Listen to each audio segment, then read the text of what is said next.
night. What is consciousness doing here? It looks like we're getting supplied exactly what we need to go to the next step, doesn't it? Doesn't it? Okay, up here,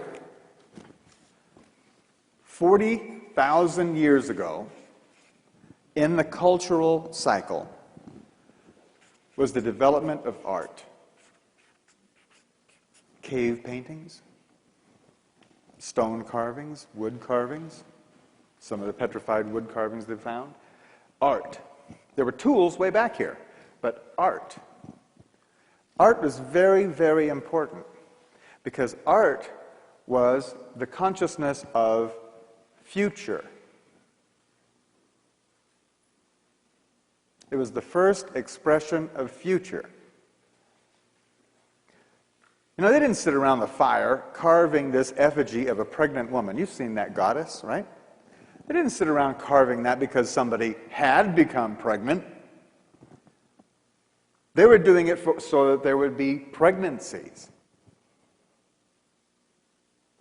They didn't stand there and paint on the walls what they had just done with the bison. They were stating that as a prayer. It was magic. It was shamanism. They were predicting their future. Why did a caveman wear a bear claw on his, or tiger's tooth or whatever? It wasn't so much a totem of what he had accomplished. It was so the next time he met a bear, he'd go, look at that. He was looking into the future, to use that power in the future for his survival. And that's what art was all about. It wasn't decorative. It was shamanic for the future. Then, 32,000 years ago, was the fifth night. And what happened 32,000 years ago? Neanderthal went extinct.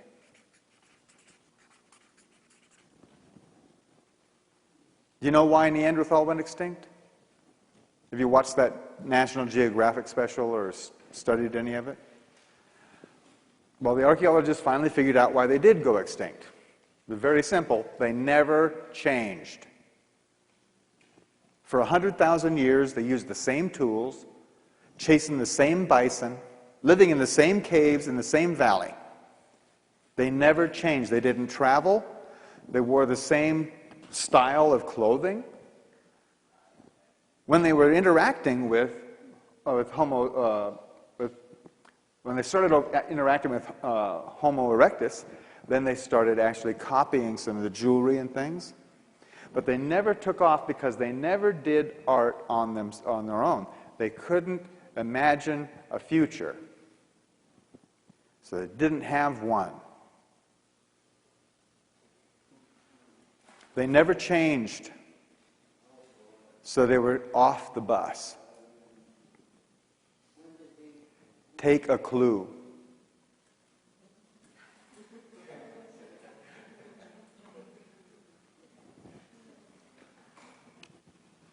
Okay.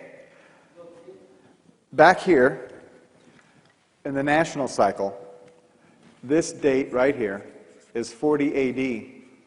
This line is 40 AD.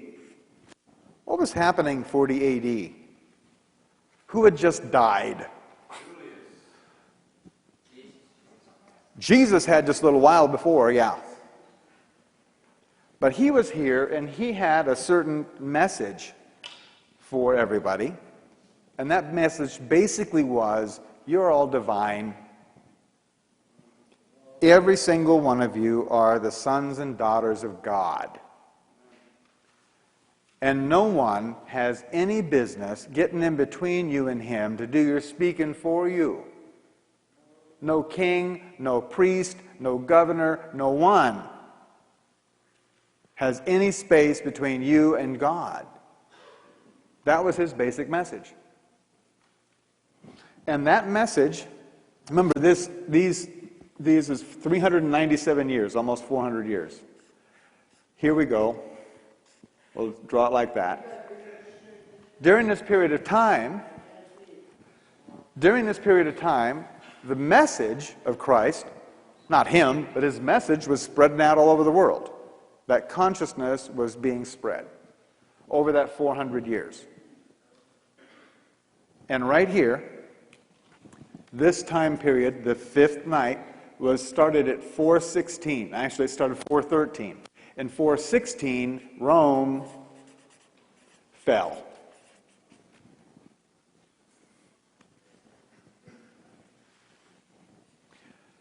The most powerful nation on earth, the empire of Rome, fell.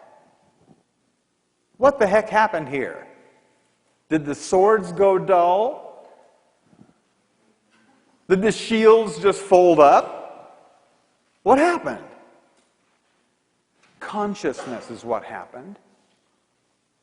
The consciousness that Caesar was not a god, nor any of the emperors. That each person had his own voice. And that Rome was, frankly, very far away. So F you, Rome, you know? We're going alone, is what happened. It was individual consciousness that brought that down. It was the recognition of this truth that destroyed that. It was the application of this information that undermined the authority of Rome. Can't happen again, though, could it? Not in our lifetimes. Okay, the power, our planetary cycle. This line right here, the fifth day, is 1913. What happened right then? E equals mc squared. Einstein's work was being published.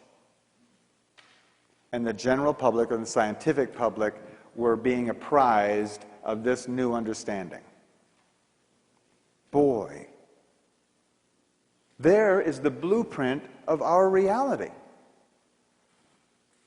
That's a big opening for consciousness, huh? And then 1924, I mean right down the very center of that 20 years, 1924, Mr. Hubble discovered that we live in an infinite universe. Before that, you see, people thought that the Milky Way was all of creation. Mr. Hubble discovered that there are other galaxies and that they are accelerating away from us faster and faster, and that we live in an infinite universe. In an infinite universe, absolutely everything is possible, isn't it? Nothing impossible in infinity. Now there's an opening for consciousness. Wide open. Okay, what do you do with that when you're going to apply it? Well, that line right there is 1932.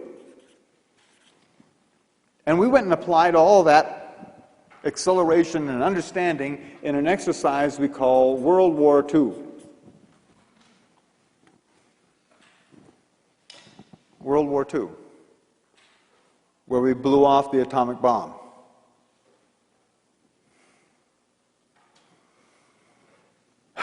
And brought upon ourselves the weight of the responsibility that we could be the last.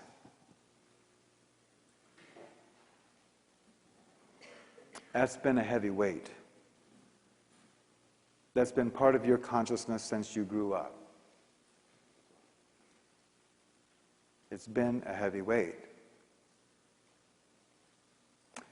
But I do want to point out something very important. As bad as all that waste and horror of World War II, It sure as hell wasn't 250 million years of meteor bombardment, was it? As a matter of fact, in World War II, 97% of all life did not go extinct, did it? You know, some people worried about, when the bomb went off, that it would cause a nuclear winter. An ice age global-wide didn't happen. As much as Hitler hated the Jewish people, they did not go extinct like the Neanderthal, did they? And when the Third Reich fell, there wasn't 30 years of war that raged across Europe, like when Rome fell. In other words, folks, things are getting better. Dramatically better. Now, sure, our expectations have risen also. Like right now, animals have rights. Back here, you women didn't have any rights. You were animals. You were property. You understand? Things are getting better, dramatically better. And you should expect it to get even better. Go ahead. That little bit of dissatisfaction is worth it. So this all is accelerating, going up. And it's going by stages. And it's getting faster and faster and faster. Now remember 2 million years ago, we picked up this tool called the mind? Well, we're going to have a little bit of problem with that thing.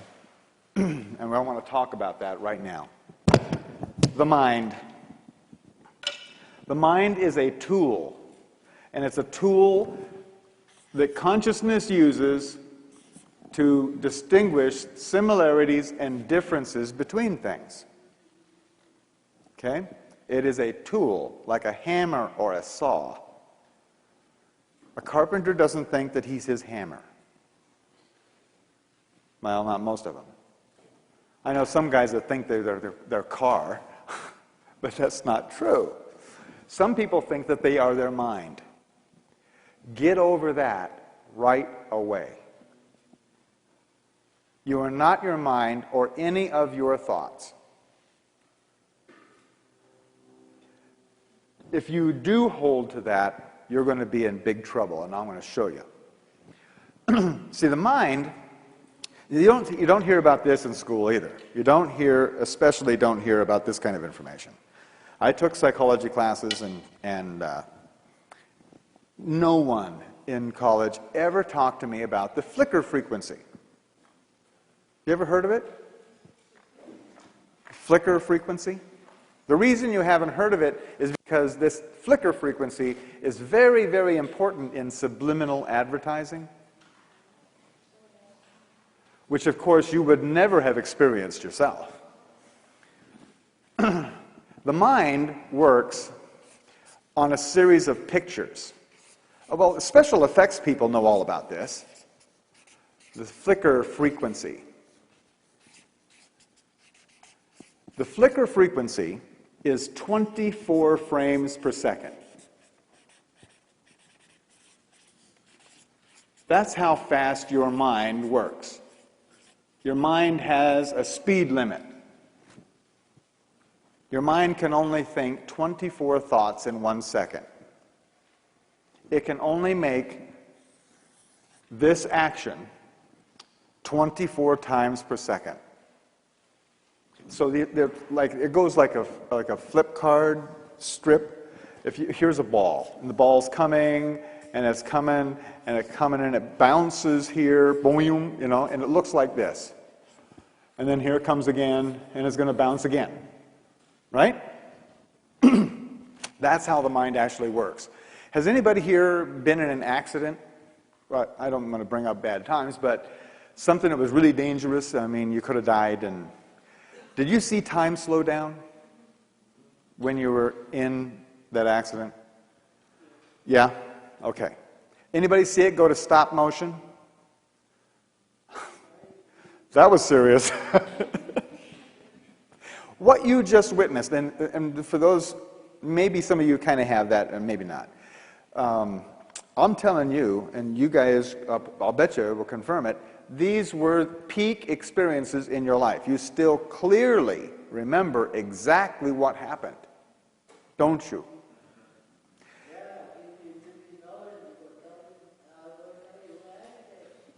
Oh, yeah.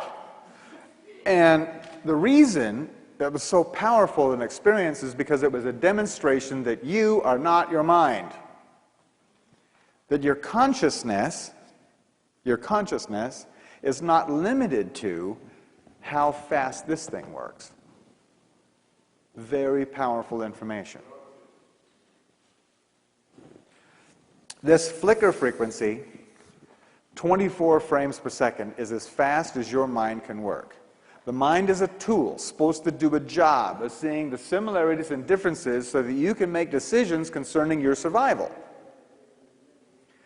Now, when the mind, which is a self-preservating mechanism, when the mind understands that it can't do its job or it's not adequately able to make good decisions about your future, it's got a built-in, evolved-in safety override. A safety override system. And it goes in stages. The first stage of that safety override is called stress. When your mind is not sure of what's coming, it sends your body a signal. This is your walk-away response. You're supposed to get up and walk away. Animals have this down really good. A dog will smell something weird and just get up and leave. Us, on the other hand, we have had parents and teachers and now employers who would not have us just get up and walk away, right? So, we have adapted to stress. As a matter of fact, stress is a character evaluation on you. How much stress can you handle? That's right. Because if you could handle more stress, you'd go further up the corporate ladder. That's really what the glass ceiling is on each person, is how much stress can you handle? I was just going to say that most disability companies no longer have stress as a reason for being away from work. You cannot get that coverage anymore. Right. As of 2 years ago. Meanwhile, doctors, the AMA proclaims that 80% of everything that goes wrong with your body begins with stress. Stress is such an epidemic proportion that all the benefits that used to be afforded to workers for stress have been cut off. Everybody's got stress. It's a pandemic. Now you guys kind of have a clue as to why. You know, if you make a telephone call, you're hooked up to computers that are making something like 4 to 5 billion decisions per second. Your mind is doing 24.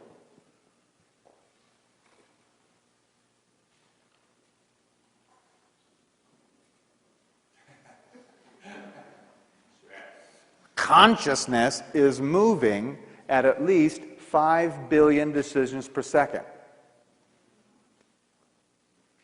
You understand that consciousness is as fast as you can realize? So now we're talking about nanoseconds, which is 1/1000th of a second. I mean, 100,000th of a second. Wow. Consciousness has just sped away from your mind. It used to be when this territory was settled, the people who settled it built everything in their house. From the foundation to the floor, to the windows, to the bunk bed, to the chairs, the tables, everything they built with their own hands, didn't they? Except maybe the pump and the skillet. Everything else, they built it. They had a certain amount of knowing about all of that. They knew about how to do it. Go ahead, go home and build a light bulb. That kind of thing is a source for stress. When your computer goes down, there's a whole lot that the mind doesn't know about. And it generates this stress. It's, like I said, it's a pandemic everywhere. Okay, so you're supposed to handle the stress. You're supposed to adapt to stress. And the stress builds. And we've just seen that this acceleration continues to accelerate, right? So what's next? If you don't handle the stress, then you go into this. The mind does this. It goes into the fight or flight. Now, here, all logic, this is suspended. There is no similarity or difference anymore. It's just a drop of adrenaline in your system, and the body is supposed to either run away or fight its way out to preserve your idea of survival. That's the mechanism. This, though, this fight or flight, this is desk rage. This is road rage. This is Columbine High School. This is terrorism. And all wars. That's what this is. And that is on the massive increase, isn't it? So what happens if you can't fight your way out, you can't run away? For instance, if you go and punch the boss in the nose, or your teacher, then you're going to end up in jail or at least out of a job. Right? So if you can't fight your way out, you can't run away, what's left? This. Oh, I want bigger. There's one last-ditch effort on the part of the mind to survive this.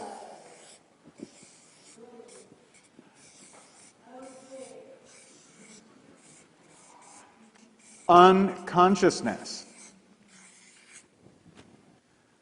If you can't run away or fight your way out, unconscious. What are you supposed to do if a bear attacks you? You're supposed to play dead. Maybe he'll only eat your arm.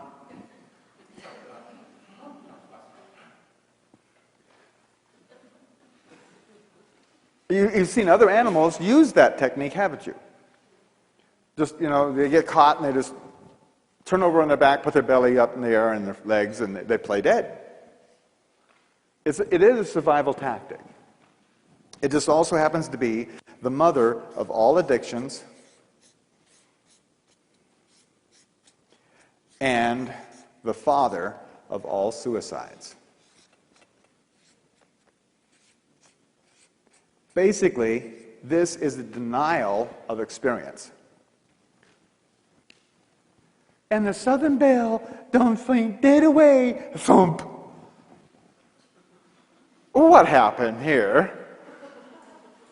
No one clubbed this woman in the head. She just decided to deny the experience. Didn't she?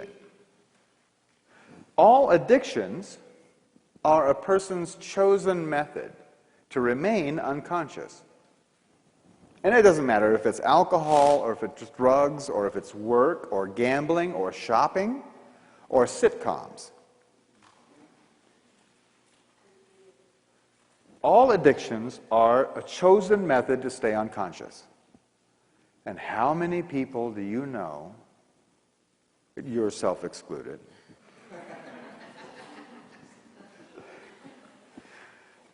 are stuck in that sort of thing. A whole bunch of people, huh? Are you starting to get the impact of what this acceleration means?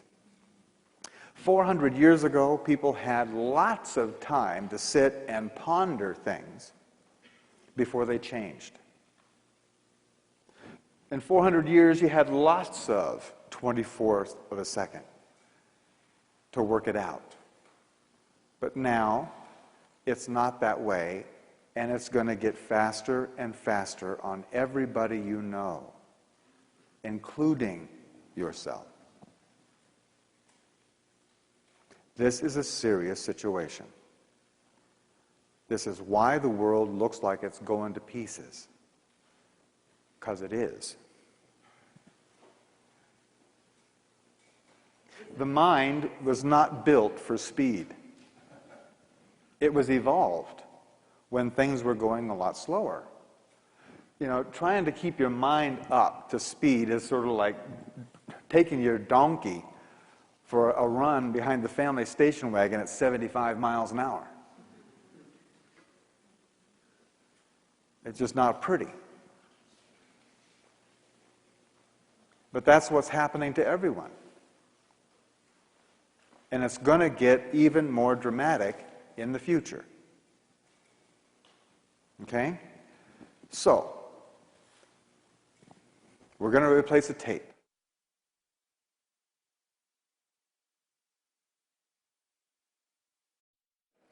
Did you all have a good break? Okay. That was a really good time to do it, too, in the talk, actually. I would venture to guess that this is a bit different than you expected. Then we're going to talk about the Mayan calendar, and it's a bit. We're not talking about Indians in the pyramids. You know, we're talking about what is going on in our lives today and what's going to happen tomorrow. And we're going to go into, from this point on, how to resolve the situation that we've discovered. Okay? And how you can take this out to your friends and neighbors and help them to resolve it too. Because you want to have some company, don't you? So we've got this situation, and I think it's registering on you, isn't it? So now, it's pretty evident that we are all going to be going completely out of our minds.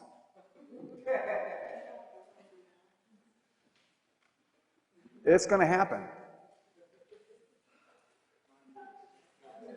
So we might as well go ahead and look at what's out there, outside of your mind. What's out there is your intuition. What is outside of your own mind is your intuition, your own personal knowing, your own personal power.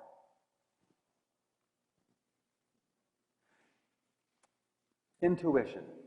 This intuition, your own knowing, without having to rely on any outside information or evidence whatsoever, was made a death sentence by the Catholics during the Inquisition.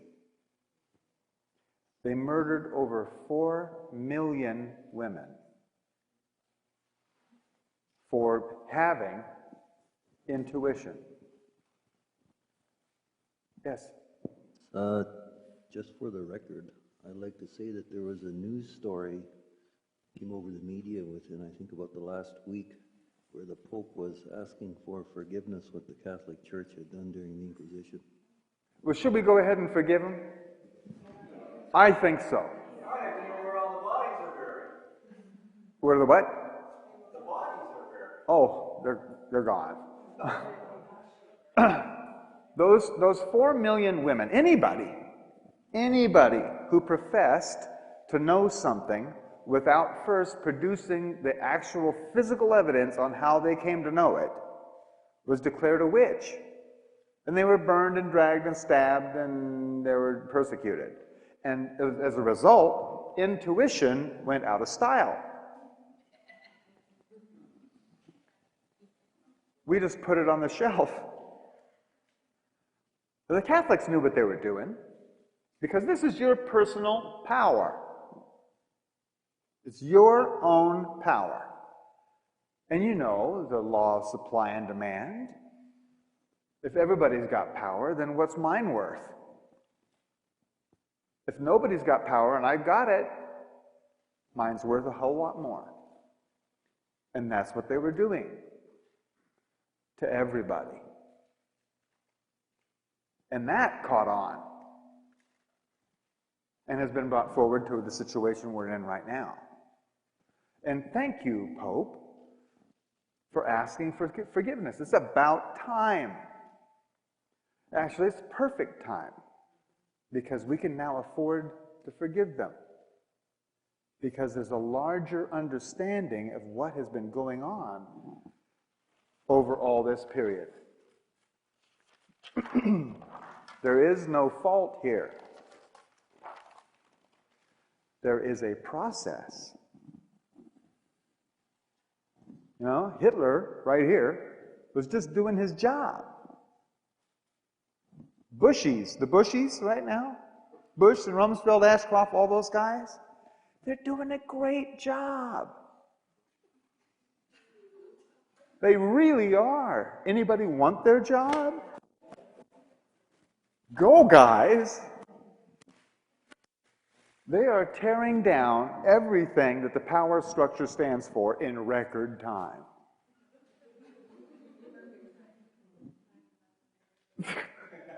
Go, guys! We got to get this stuff out of the way. And they're doing a wonderful job of it. Intuition. You know, we pay athletes a lot of money, don't we? To play silly games. Don't we? I mean, it's almost ludicrous, almost crazy how much we pay. Millions of dollars a year to go out and play a game? Are we nuts? Maybe not. Because, you see, these athletes, when they're out there, under very stressful conditions, I mean, playing for a national championship with all kinds of money and your next year's career on the line, plus endorsements and all that, and under tremendous stress, instead of going into the fight or flight syndrome, which would have them kicked off the court or off the team, instead of doing that, these guys routinely go into the zone.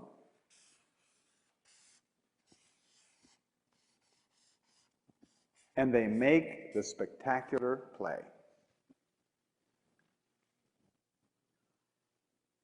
Under tremendous stress, with everything happening all at once, they just go step back, see and know everything about the moment.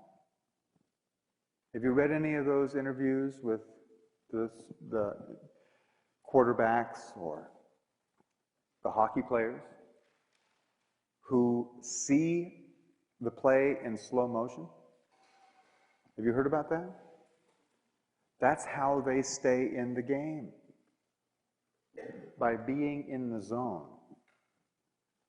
Riding their intuition. There is no time to think about it. If you think about it, you've lost. When a quarterback starts thinking about the game, he's second string, third string, and out there making commercials. Being in the zone, being in their intuition, is why we pay them the money. Because they're doing something that we know is vitally important, something that we admire. We admire it That's why we pay for it. Those clothes that you're wearing, I'll bet at some time or another, you bought them. And the reason that you paid anything for it is because you admired that apparel. And the more you admire something, the more it's worth to you and the more you'll pay. And that's really the basis of all exchange, is how much it is admired. You can even admire how much you hate something, or how much distaste you have for it, or how ugly something is. You can admire how ugly something is, can't you? God, that's ugly. It's an amount of admiration. In fact, it's what beings exchange. Beings exchange admiration rather than money or thoughts or communication. They really exchange admiration between one another. You want to know where economy is moving to? It's moving away from money, isn't it? And it's moving into the exchange of admiration rather than physical goods. But this intuition, being in the zone, is very, very important. And since we're all going to be going out of our minds, oh, you'll still have one. You know, it's sort of like you still have, we still have bodies, you know, we're using those as a vehicle, you know. You'll still have a mind, and you can still add 2 and 2 and that kind of thing. But when it comes down to dealing with changes and the amount of rapid change that's coming, this is the only thing that will work. You will not have time to think it through. You will only have time to take the action. And when you're thinking, when you're using the mind, what's also in there is all the fears, doubts, worry, okay? Big clue. How do you know it's your intuition and not your mind? Your intuition is always, no matter what the circumstance, and you guys that were in the accidents, remember? When you were engaged in your intuition, there was no fear. There was a calm certainty, a knowing of what to do. There was no time to worry about whether you were doing this right or wrong. It was direct action. Your intuition, no matter what or how dire the circumstances, your intuition will always be calm and knowing. Your mind, on the other hand, will throw in the kitchen sink. I've talked to some people who shared experiences with these accidents and whatnot. They made it through the experience, and other passengers in the car or companions didn't survive the situation. And these people knew exactly why they didn't survive. The passengers didn't survive, and they did. It was because they personally stayed right there in the moment, while the passenger was going, "Oh, no, I'm denying this is happening at all." They were in their mind. The survivor was in their intuition. That's how important this is.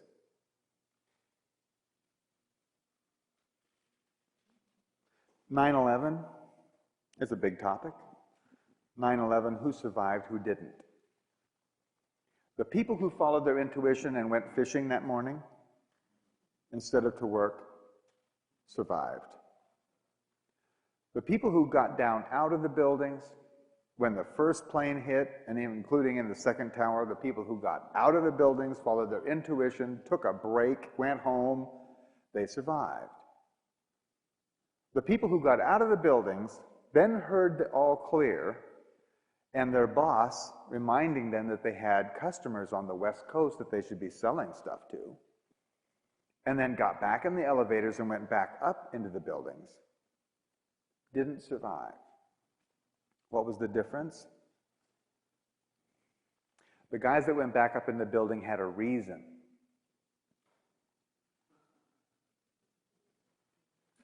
They had reasons for going back in the building. I got to make my mortgage payment. You know, the kids got to go to summer school. They had reasons. I would get fired if I didn't go back. They had reasons, and they were in their mind rather than following their intuition. Just some examples. But this is going to become more and more critical as we go forward from here. More and more critical. Now, next problem.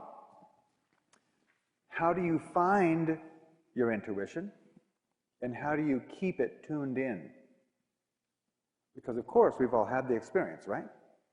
We've all had the experience of our intuition. Usually, it's fleeting. It's a little thing, and then it goes away. And then it's clouded with all this doubt about, was that even my own thought, or, you know, all that stuff, right? The mind just jumps right on you, and This mind thing is not your friend, friends. It's a parasitic, self-indulgent, self-preservation mechanism. It would rather be right than you be alive. The mind.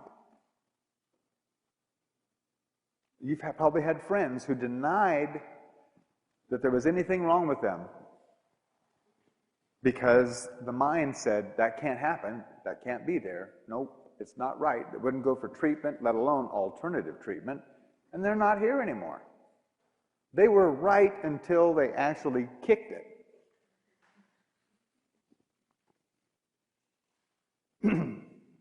This is not a fairy tale. I mean, the mind would rather be right in a lot of people than be alive. So, getting a good grip on this thing is really important. And having this engaged really puts the mind in its place, where it becomes just a tool rather than an identity. So, how do you do that? Well, intuition is your own personal knowing, right? And all knowing comes from a source. We don't have to give it a name even. It just comes from somewhere. And it comes in a flow, more or less. It's like there we go. We'll have this flow of creation. See, the source of this flow would necessarily be the source of all knowing, because all that happens is coming out, all that exists is coming this way. So, here we have your consciousness in this flow of event. Okay? Here we go. Like this. Oh boy, he's getting quicker and quicker and quicker and quicker and quicker. Your consciousness is oriented by time and place. In this flow. Have you noticed that when you have an intuitive moment, it seems like time doesn't go by at all?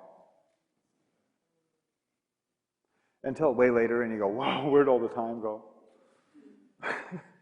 But for that time, you would just be in there. In one moment, just like it was a flow. Okay? This is the schematic of how this works. When you're in your intuition, you're centered in that flow of information. The trick is to stay there.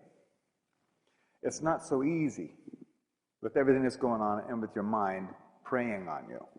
But the Maya had two things on their side. One, things were going slower, but they had a couple of other orientations. We are oriented, our consciousness and our society is oriented by time and place. Time and place, time and place. Physical, physical, physical, physical. The Maya had some more help. They had this orientation right here, which is called personal intent.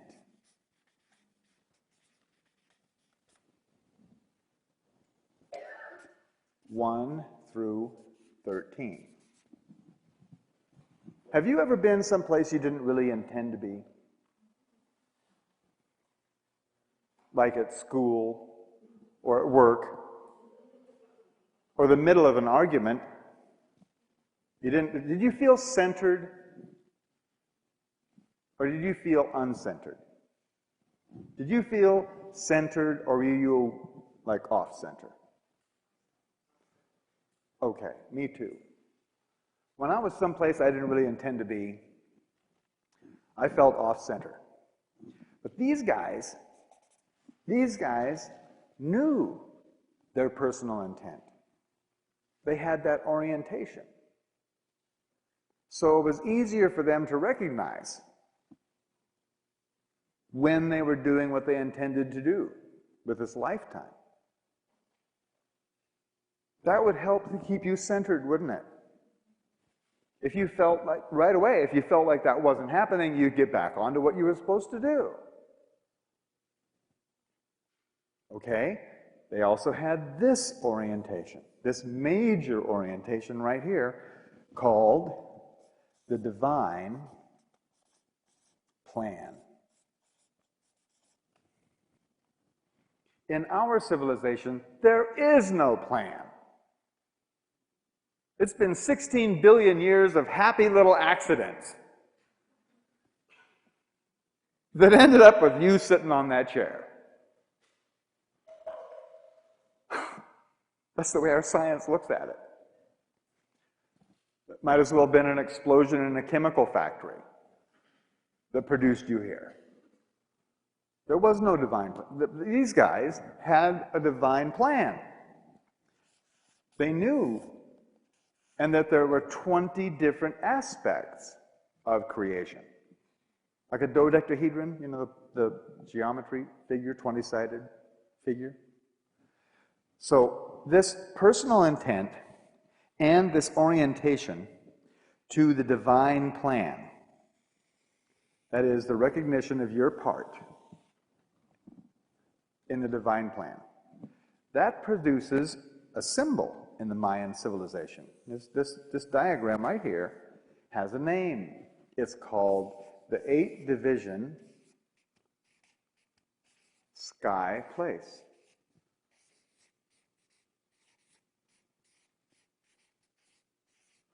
And that symbol stands for heaven. You've been there. There are moments in your life when you were oriented by time and place. You knew you were doing what you desired or wanted to do, and you knew you were a part of something much larger than yourself.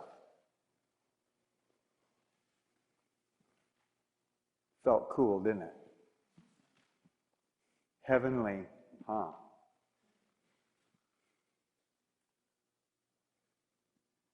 This is the importance of this calendar. The Mayan calendar was never about time. It was always about measuring and keeping track of the flow of creation and the intent of creation and the aspect of creation every single day. Remember, there's one law in the universe. What you pay attention to you become conscious of. So what if every day you were paying attention to the energy of this flow of creation?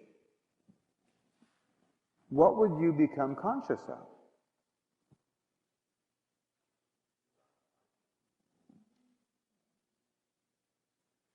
So, would it be easier to have your consciousness attuned to your intuition? Easier isn't all that good a word. It's automatic. Without any effort, without any thinking about it at all. And I mean no meditating, I mean just forget it. You look in the morning to see what the intent of creation is for that day. Then you go and you live your life.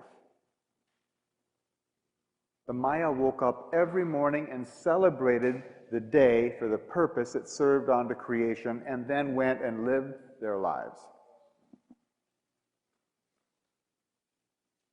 Every day. You know what the word entrainment is? Entrainment is the automatic syncopation of life forms or even mechanical objects. Science doesn't have a real good explanation on why it happens, but they sure know it happens. One example is a baby and a mother, when they're nursing, the mother and the baby's heart go into rhythm. They beat at the same time. That's called entrainment. It's a natural matching up.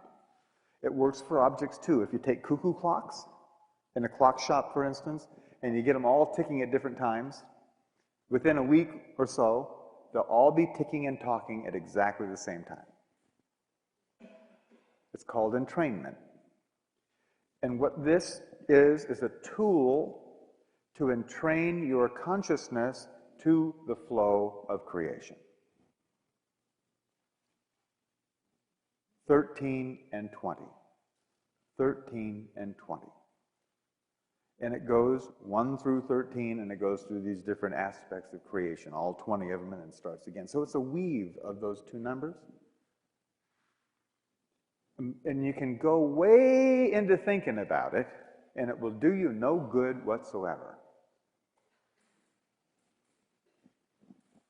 It's only what you don't think about it, but end up just knowing from inside, that does you any benefit.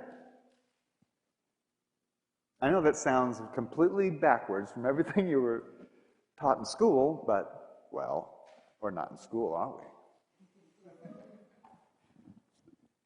A side note, I mean, part of this is that consciousness, we've been talking about consciousness as the awareness of being aware, and we've been talking about the mind as a tool that consciousness uses to see the similarities and differences between things, right?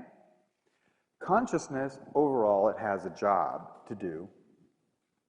Consciousness divides creation.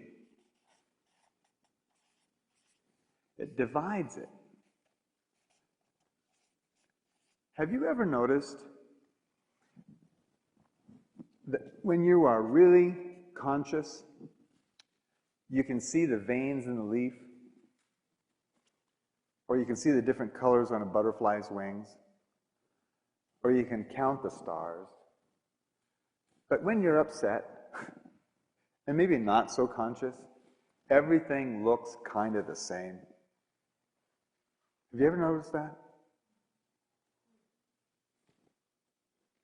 The more conscious you are, the more divisions there are in your experience. And the less conscious you are, the more prejudiced you are. Have you noticed that? Where everything and all the experiences or all the people look the same. The job of consciousness is to notice the differences. That's how you count your blessings. That's how you appreciate the experience. Is by looking and picking out the differences. So consciousness divides. And the Mayan calendar says that it divides by 13.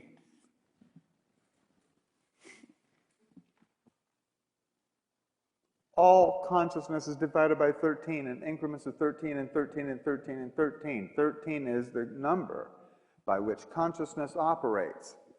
No wonder 13 is unlucky and satanic.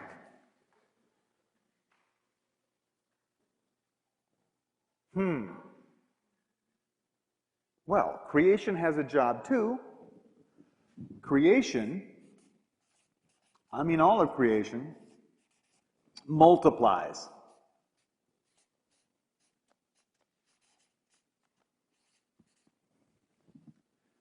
And all of creation multiplies by the factor of 20. 20 times. Anybody here studied biology? I mean, the very beginning of biology, from the single egg and on.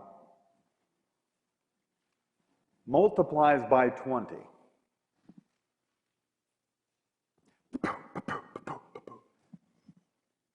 That's how you got so big. It's through multiplication of your own cells. And it does it in factors of 20. From top to bottom. Interesting, huh? So by following how this weave goes of 13 and 20, I mean, basically that's what we're talking about, is that this rectangle, 13 by 20, just by being aware of that, it entrains your consciousness to all of the interplay of consciousness and creation. And there's nothing that you can think about it that's going to help. It's just what you end up knowing. And your intuition kicks in, and you end up in the right place, meeting the right people, doing the right thing. That's what's going to get us all through this. I'm not saying that this is the only way to do that. I'm saying that this one works all the time.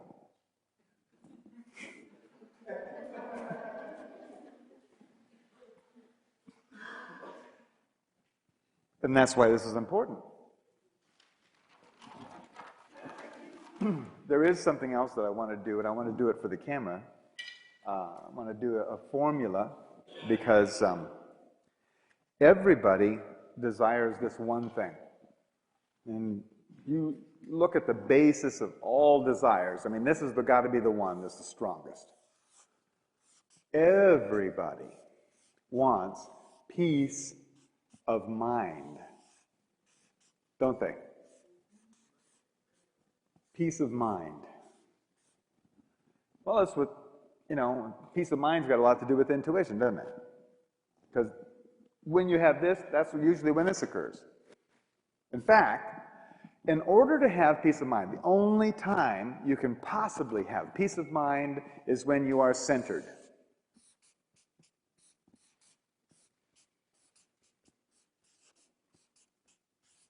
Isn't that true? It's only when you are in this position that you can have peace of mind. Okay? How do you get centered? There's only really one time that you can be centered. That's when you're certain. When you are certain, then you're centered.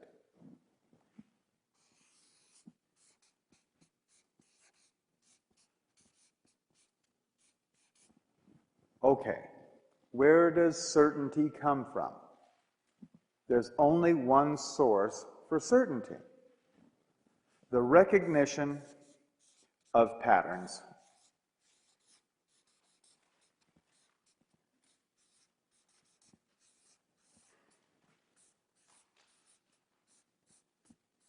The recognition of patterns. Remember the first time that you were trying to learn how to drive? Did you have peace of mind? Were you centered? Were you certain? You didn't recognize the patterns yet, did you? Where does the key go? Which way do you turn it? Which is the gas? Which is the brake? Which is the clutch? Which way do I move this lever? What is this guy doing stopping right in front of me? All of those are patterns. Anybody taking dance lessons? Two-step, I did. Square dance, tango. The more you recognize the patterns, the more certain you get, the more centered you are on the dance floor. To where you have peace of mind dancing in front of your friends. Hundreds of people. It's what you've been doing your whole lives. In every case.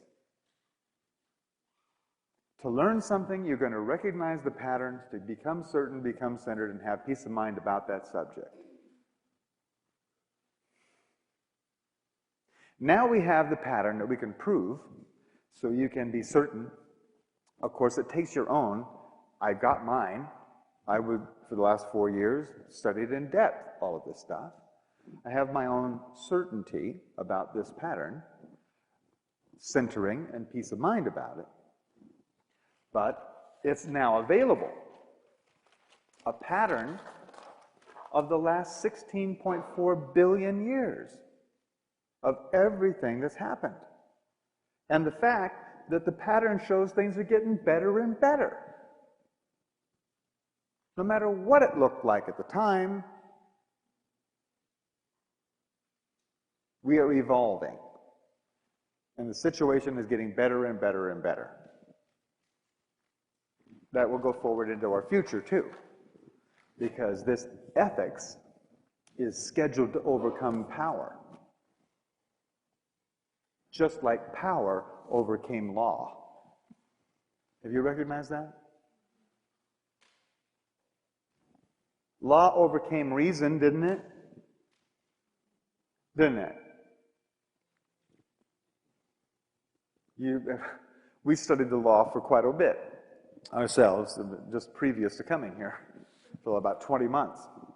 And there's very little reason or sanity in the way laws are written. Laws overcame reason. Then, actually, I should point this out, that during this period of time, during the fourth day of this cycle right here, law overcame reason. During the fourth section of this right here, which was from 1874 to 1894, was the fourth day. That's when power overcame law. That's when Carnegie and Rockefeller and Westinghouse all were becoming corporate powers that overcame the laws of nations and people. So we have ethics coming in now, and during the fourth day, which is 2005, ethics will overcome power. We're just watching the throes of a dying animal right now. It's going to look bad, but there's lots of goodness past it. So, peace of mind comes from being, when you're centered. Centeredness comes from certainty, and certainty comes from the recognition of these patterns. So you can look out there and see what's going on and know with certainty that things are getting better. It's going to be very important. You're outnumbered. There are more people worried than certain. There's more people afraid of the future than looking forward to it.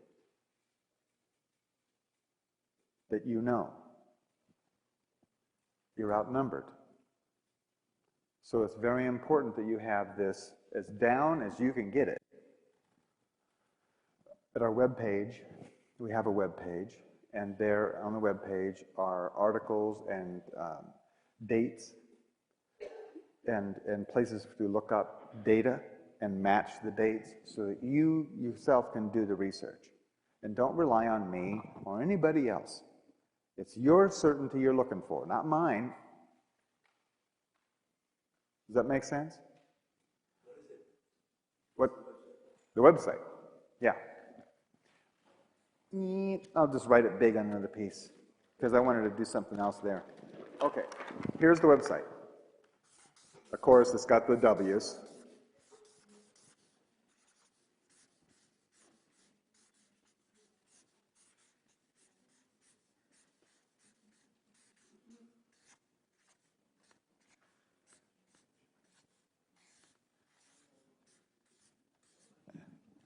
I'm glad I had lots of room to write, you know? It's Mayan, that's M-A-Y-A-N, and then Magix is spelled M-A-J-I-X.com. And you go to the learning lab. There's a little button that says Learning Lab. That's where you're going to find lots of the information, and then articles. We've got something like 1,500 articles there. Have fun. I know the winters are long here. Hey, there's a lot to read.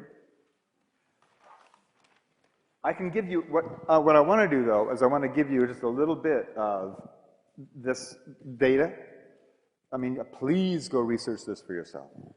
But I want to give you just a little smattering of it right here. Of this pattern, so you can, so you know. Here is, all of this is the national cycle. This is the first day, first night, second day, second night, all that, all the way down. During the first day of the national cycle, let me show you where that was. That was from 3115 BC forward, okay? This is the national cycle. Here we are in this one. That one is 3115 BC, then the power cycle, and then ethics, or then galactic cycle. What happened in the very first day of that is this was the first idea of one God. Remember there used to be lots of gods? I mean, all the reasons, you know, there was a rock god, there was a tree god, there was a sky god, there was a... well, right here was the first idea that there was just one God in charge of everything, or created everything.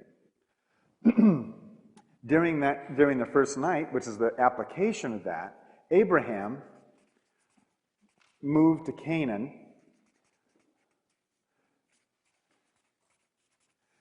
and started up a church for that one God. That was the application of that. Then, down here, I'm going to skip a little bit. Down here, the third day is always, when the truth comes forward, comes busting forward. They're in the third day. That third day of that cycle was when Moses received the 10 Commandments.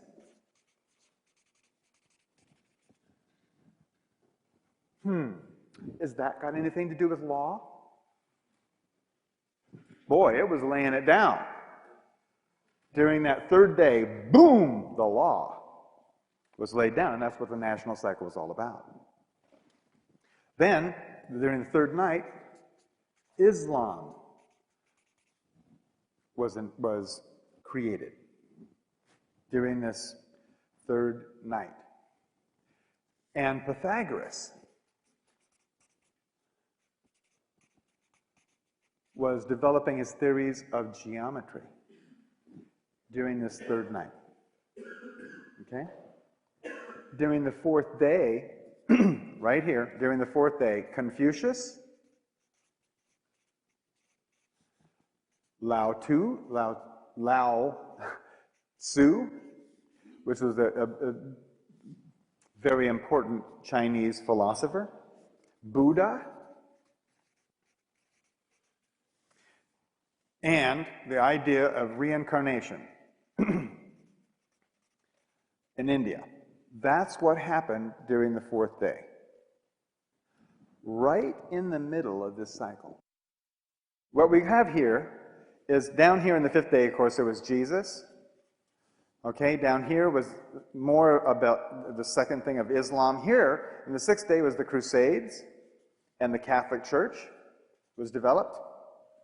Down here, and then we went into the second wave of Islam, which was the coming back after the Crusades, their backwash. And then we had the Pilgrims down here. And the development, more development of Christianity, up to where we are now. Over here, in the planetary cycle, during this was, of course, 1755, and what we had here was the beginning of the first idea of a telegraph. It didn't even exist yet. It was just written about. Then, during 1794, we had the optical telegraph, right here. Then, in 1834, we had the electrical telegraph developed. During the fourth day, down here, we had the telephone invented. And Tesla. You know who Tesla is? With electricity. I was working with Westinghouse and then split off from them and developed what would be free energy during the fourth day. Then we have down here, we have in the fifth day, the radio was invented, and of course E equals mc squared. Then here, in the sixth day, the television was invented. And then down here, in the seventh day, the internet. Okay? Now, let's go over here and look at the galactic. This is planetary. Here we are at the galactic. What are we going to see here? Well, in 1999, we saw Y2K, right? Then, during this first night, which was the very end of 99 into 2000, what we saw was the WFO riots, World Federation Organization, the consolidation of power was rebelled against during that period of time. There was, during the year of 2000, we had the display of polarity, that is, people in the streets backing away from the power organization. That's in the second night, 2001, we had 9/11. Pretty strong demonstration of the haves and have-nots. During the third day, which started in 2002, we had, also right here, we had the financial collapse, the tech bubble burst right there.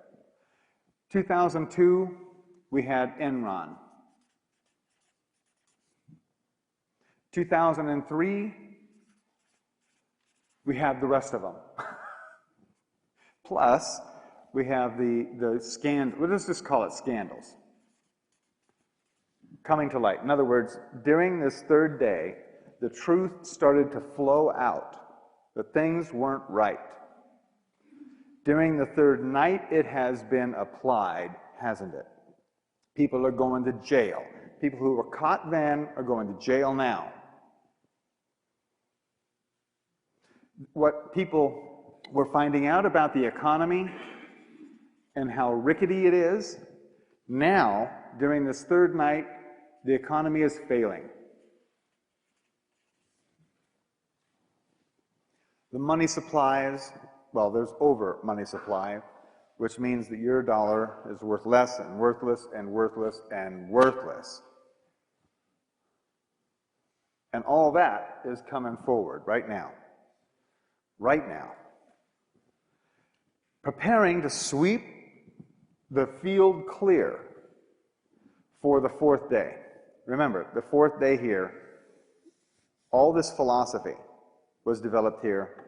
Here, we got the ability to communicate freely, and Tesla with his work in energy. What we're looking at right here is the exposure of free energy for everyone. This, during the fourth night, is when it will become applied worldwide.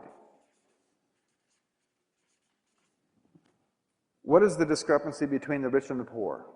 How much power they have available, how much energy they have at their disposal. That is the only thing.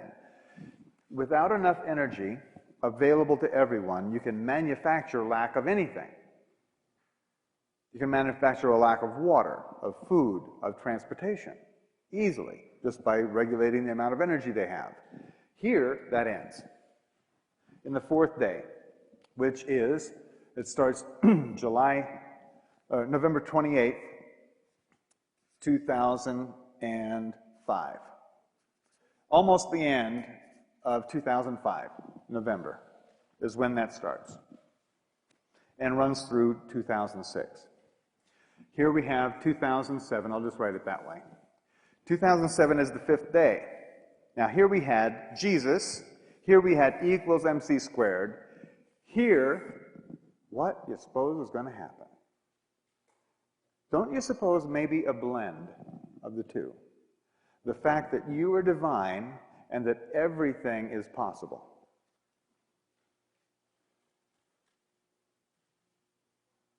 I mean, here is where we're liable to meet the neighbors. Extra terrestrials. Right there. 2007. We can't meet them face to face right now because we don't have an ethical consciousness, do we? We have a power consciousness. We shouldn't be out there. Can you see us out there in the galaxy right now? Earth number one, we'll kick your ass. You know, that's how we'd go at it. We'd be attacking everybody. We're under quarantine until we get over this power trip. Then we'll be able to meet the neighbors. And during this time, right here, by 2008, there will be the end of manufactured lack. Absolutely, there won't be any lack of anything. Because up here, during this period of time, we will have teleportation. You think we're kidding? I have an article right here about, I'm not going to read the whole thing, but there's a little article right here about spooky science. You guys read that in the paper? It was in your guys' paper. Spooky science offers promising step toward ultra-fast computers, but what they're talking about here is the ability to record the molecular data of an object or thing, or you, and then send that data instantly to another place and have it remanufactured at the other end. Beam me up, exactly. And they're moving right toward it. It's constant acceleration. So by this time, by 2007, we'll have teleportation, at least for objects. Of course, that'll put everybody out of a job.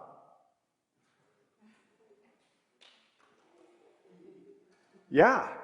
I mean, everybody, most of you guys have something to do with the delivery of goods or services. It's instant delivery. And if you can take a recording and send it once, why not be able to send it 1,000 times to different places, all at the same time? So where's the fall of the financial world? Right now.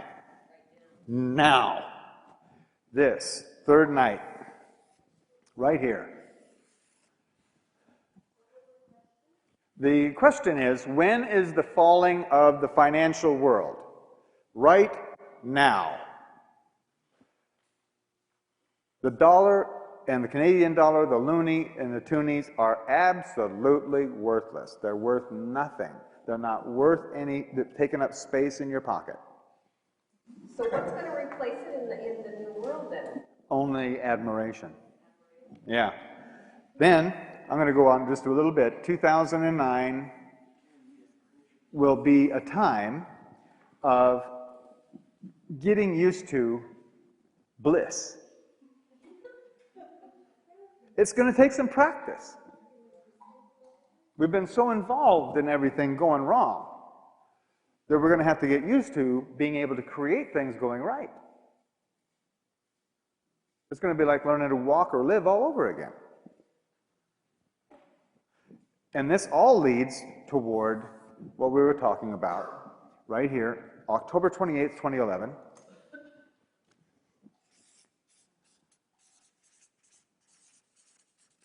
October 28th, 2011, the end of the Mayan calendar, when we are consciously co-creating our experience. Time travel is all in here too. So if you can travel to any time you want, what good's the calendar? You know, it all goes, the whole idea of time and space goes extinct as orientations. That's what's in our future. We do have this little bit of a hump to get over here with the governments and the economy. Yes? If time travel becomes normal, are you saying that we could have it in our past as well? I'm not sure. Would that be a... I know that it's coming. I know that we have already time-traveled electrons in the laboratory. So there would be, you could meet people that have now died. You could go Possible. Everything is becoming more and more possible. Yeah.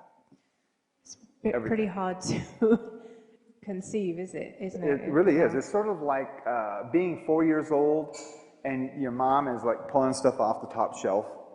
You know stuff is up there. but you don't know what it is. It's just not at that stage yet, and that's how we all are right now. Oh, up here. Say something in a little response to her, but I mean, if you know a little bit about shamanism, they're time travelers. Shamans? Yeah. Oh, like yeah. The universal experiences, they will see prehistoric beasts or whatever, and it's universal no matter what culture they came from. Yes, it is. That's a time travel. Yeah, indigenous people already had bits and pieces and parts of this all along. We've lost it, and now we're gaining it back. Sometimes you don't know what you got until it's gone. You know? Native cultures weren't persecuted as much. Yeah, it won't be this time. It'll be wide open, accepted, and understood. Yeah. Yes? Yeah, just you mentioned the source or where creation is coming from and our consciousness. I just wanted you to comment on something I read about this Mayan calendar was kind of written off by our science, right? Basically. Well, it's being confirmed by our science. But yeah. early on, they really pay attention to it, like oh yeah.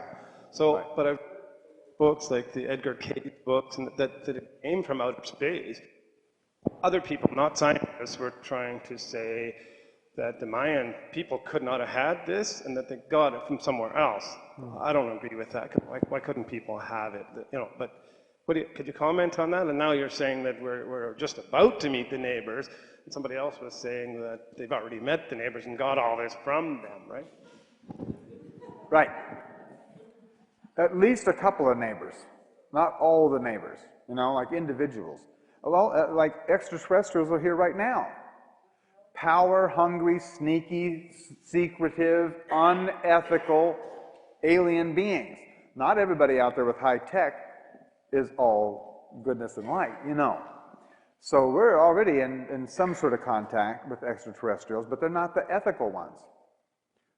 What I'm talking about here is we'll be in face-to-face contact, good, clean communication with our neighbors, exchanging data and technology and all that on an ethical basis. Yes? Any other questions?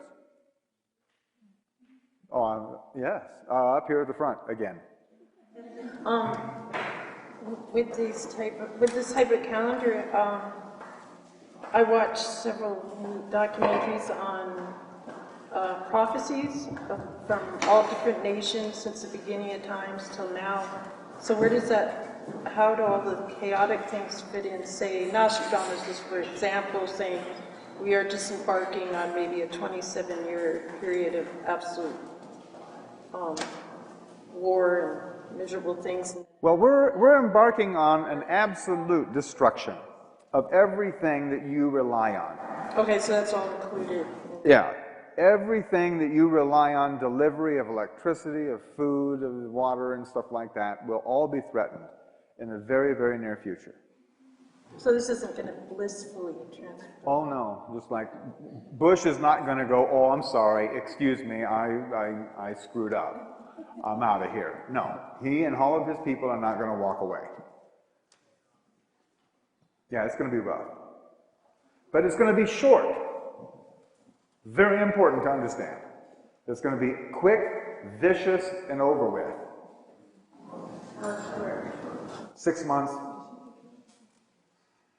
6 months. 6 to 9 months most. And then we'll be putting the pieces back together. But we do necessarily have to go through that. And every time, every third night, there is like a boom. Revolution, well, here. This one, 1854. What was happening in America, 1854, right there, 1861, was the Civil War. And during this whole period, there's civil wars all over the world. In Russia, in India, in Spain, France, there were civil wars everywhere. We're just going through the same cycle again. The world didn't end then. It's not going to end now. It's just going to be rough. Yeah? About the changes that you're talking about, in your Okanagan tapes, you had mentioned that shortly after this December, there's the issue of the slowing of the rotation of the Earth. Oh, yeah, that was Greg Braden. That's from Braden's material? That's from Greg Braden's material? Yeah, Greg Braden was, I was referencing to Greg Braden's material where he was saying that we're going to be coming to 0 point. Right. Zero magnetics and a slowing of the Earth and then a reversing of the spin. I would like to hear your comments on what type of a reality you envision after the Earth has stopped and started the other way, in light of the comments about all these new technologies supposedly coming in. And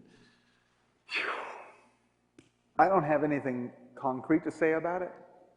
I have my own personal thoughts about it, that it will reverse the polarity on the power, you know, to where people won't be so self-centered, but will be open to more inclusion. But my question still comes to the point that if this scenario does take place, then realistically one could assume that we're looking at something like, what, 2 or 3% of the world's population surviving? You start spinning things. More than likely it'll be about it'll either be 2/3 or 1/3. Okay. Because that's the natural proportions of everything, is 1/3 to 2/3. So it depends on how well people understand what we're coming up on and going through. So this is the ascension process, basically. Well, it's When we talk about ascension, that's the intuitive mind, right? So the promise of ascension is that this time we're taking our bodies with us versus leaving them behind. Our consciousness will teleport us, in other words. Oh, yeah. When the time is right. Actually, right now it's happening. It's a process. Yeah. It's like a tree grows up and then bears fruit, but it's been growing the whole time. You see, we're growing very rapidly right now. Do you think it's a possibility that those that aren't ready would be teleported to another place, or is Earth going to stay Earth? It's very possible that aliens, not so ethical, will very soon show up in the skies and start teleporting people, you know, beaming them up and shipping them wherever. I mean, it's much more is possible now than ever before. Like all kinds of goodness and badness all at the same time. All the science fiction shows that you've ever seen, those possibilities are more there. Because more is happening in less time. What exactly is going to happen, nobody exactly knows. Other than, we're going to call an end to this talk. That is predicted. I'm getting hungry, and I bet you guys are too.